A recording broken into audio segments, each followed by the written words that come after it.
Selamat pagi, salam sejahtera. Ya, ini satu lagi ketidakpuasan Tun Mahathir Mohamad terhadap Datuk Seri Anwar Ibrahim. Saya nyatakan ini bukan karena saya benci Tun Mahathir, bukan juga karena saya nak dedahkan kepelikan-kepelikan Tun Mahathir Mohamad.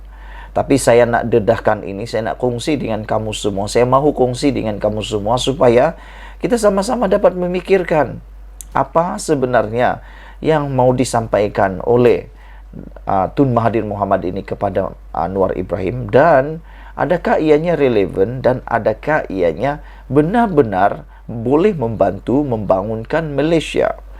Hari ini Tun Mahathir kata kerjasama antara PH dan BN pelik. Sebelum kita teruskan, kamu tekan butang subscribe untuk mendapatkan isu-isu terkini dan membantu mengembangkan channel saya. Dan paling penting, Anda memberikan komen untuk isu kali ini. Tun Mahathir kata kerjasama antara Pakatan Harapan dan Barisan Nasional pelik. Apa yang peliknya? Saya rasa tidak ada kepelikan antara kerjasama Pakatan Harapan dan BN. Tiada kepelikan langsung. Dalam politik, tiada yang pelik-pelik, bosku. Selepas saya menjadi pemerhati politik lebih kurang dalam 4 ke 5 tahun, saya dapati dalam politik ini memang tak ada yang pelik. Kemarin bergaduh, besok makan sama-sama. Kemarin disaman, hari ini tidak ada lagi saman. Begitulah, itulah politik yang selalu mereka kata dynamic. Yang selalu mereka kata politik ini tiada musuh yang kekal, tiada kawan juga yang kekal. Apa-apa boleh berlaku dalam masa sedetik saja. Dan yang saya nak tanya kepada Tun Mahathir Mohamad, kepada penyokong-penyokong Datuk Seri Tun Mahathir Mohamad, mungkin ini adalah mewakili. Soalan saya ini mungkin mewakili suara Pakatan Harapan atau suara orang-orang yang menyokong Datuk Seri Anwar Ibrahim. Nak tanya satu soalan saja. Kerjasama apa yang tak pelik? Kerjasama apa yang tak pelik? Adakah kerjasama PHBN ini saja yang pelik? Dan tak akan jadi pelik kalau kerjasama kalau kerjasama antara Pakatan Harapan dan GTA yang berlaku. Adakah itu tak pelik? Itu lagi pelik. Kamu setuju dengan saya? Kalau saya, pada pendapat saya, kerjasama antara PH dan GTA dan pejuang antara pejuang, kalau berlaku itu lagi pelik. Kenapa tak peliknya? Datuk Seri Anwar Ibrahim dah kena satu kali. Dengan kata yang lebih mudah, Datuk Seri Anwar Ibrahim sudah dipatuk satu kali oleh ular dalam satu lubang yang sama. Takkanlah Datuk Seri Anwar Ibrahim nak masuk lagi di dalam lubang itu dipatuk berkali-kali. Takkanlah begitu kan? Itu baru pelik.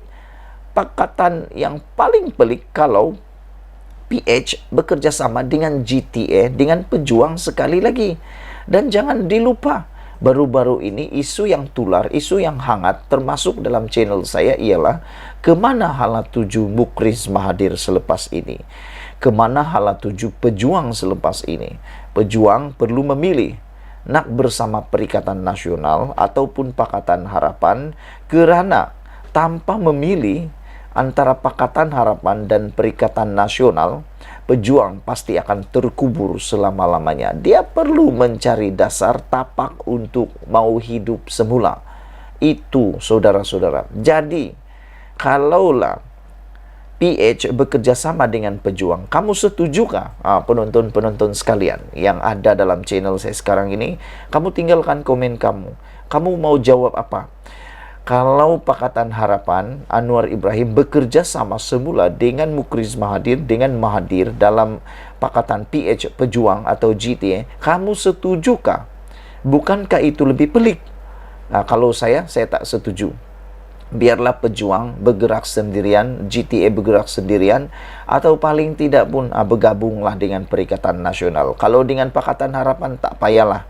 Datuk Seri Anwar Ibrahim tak payahlah ambil pejuang GTA, kerana mereka tidak ada apa-apa pun kepentingan.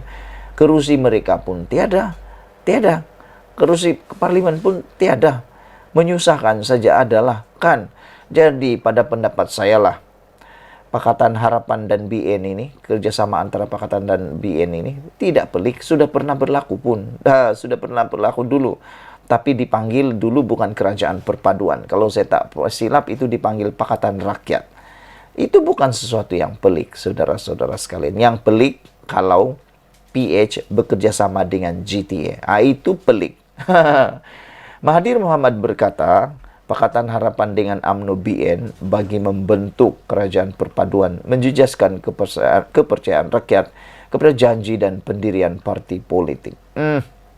Jangan cakaplah tentang pendirian parti politik ini, karena tiada satu pun parti politik sebenarnya yang ada pendirian 100%. Betul, kamu setuju atau tidak dengan saya? Kamu tulislah kalau kamu tidak yang kamu setuju. Pada pendapat saya, selepas saya memerhati politik ini selama lebih kurang 5 hingga 6 tahun, 4 hingga 5 tahun ini, saya dapati memang semua parti politik sangat sukar membawa berdiri 100% pada pendirian mereka. Betul, semuanya dynamic. Dia ikut keadaan, apalagi kalau itu menentukan kalah menang. Lihat saja pada pendirian Zahid Hamidi. Sebelum ini, No Anwar, No DAP sangat kuat, bergema di mana-mana. Tapi, selepas titah yang ke bawah dulu Yang Maha Mulia di Pertuan Agung supaya dibuat Kerajaan Perpaduan, apa yang berlaku? Zahid kata, No Anwar, No DAP adalah waktu PRU sahaja. Itu maksudnya pendirian yang menguntungkan. Saudara-saudara, Tun Mahathir Mohamad menyifatkan kerjasama kedua-dua gabungan, yaitu PH dan BN, meremehkan janji yang dibuat rakyat oleh parti politik, khususnya sepanjang kempen pilihan raya. Ini memberi gambaran seolah-olah pilihan raya tidak berkesan dalam menentukan pihak yang akan jadi kerajaan berdasarkan janji yang baik. Mereka mungkin lakukan benda di luar atau bertentangan dengan janji mereka, katanya. Ayah, Tun Mahathir Mohamad ni tak payahlah cakap tentang janji. Sebelum ini Tun Mahathir Mohamad pun telah berjanji banyak kali.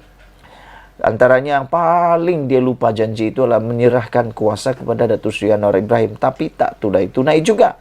Yang lebih lagi menyakitkan telinga dan hati ialah apabila Datuk Seri Anwar Ibrahim tidak dilantik menjadi Perdana Menteri, tetapi meletak jawatanlah pula Mahathir pada waktu itu.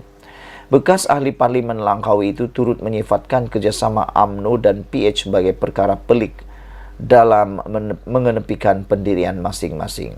Pendirian UMNO ialah tidak akan terima kerjasama dengan Anwar dan DAP. Sekarang ini bukan saja mereka kerjasama, bahkan menyokong musuh mereka sebagai Perdana Menteri, dan UMNO bekerjasama dengan DAP, katanya. Nah, ini nak tanyalah, kalaulah DAP bekerja sama tiba-tiba membentuk kerajaan dengan GTA, agak-agak apa yang nak dikata oleh Datuk Seri Tun Mahathir Mohamad. Saudara-saudara sekalian, sebelum kita berpisah, kamu tinggalkan komen Anda, tekan butang subscribe. Malaysia kita punya, kita jaga sama-sama, cintai Malaysiaku. Bye-bye.